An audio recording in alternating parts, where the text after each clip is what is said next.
Well, the Knoxville community is mourning the loss of an 8-year-old girl and 23-year-old man killed in an accident on Saturday evening.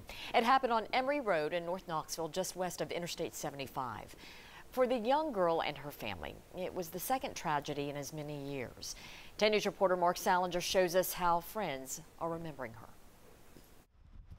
Through stuffed animals and balloons, a community mourns. Flowers mark the spot where 8-year-old Ava Easterday lost her life Saturday night. Ballet shoes lie beside her picture, a heartbreaking memento to help remember the young dancer. Ava was a national champion who lit up the room with her smile and passion for dancing. Her coach says she was sassy, sweet, hardworking, and always determined to improve. She was riding in a car with her mother and 3-year-old sister Saturday night when their car collided with a motorcycle, turning into a parking lot off Emory Road. All four were taken to the hospital. 23-year-old Philip Jardine also died. Data from the Tennessee Highway Safety Office shows there have been 3 fatal crashes on a 2-mile stretch of Emory Road since 2016. This crash marks the 4th.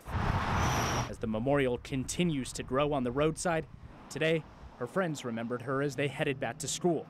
Students wore jerseys to class as their parents posted on Facebook with the hashtag Remembering Ava. 2 years ago, tragedy also struck the Easterday family. Ava's father, Jeremy, was killed in a head-on crash in Powell. Friends say it gives them peace that she is now with her father in heaven. Mark Salinger, WBIR 10 News. And KPD is continuing to investigate the cause of the crash.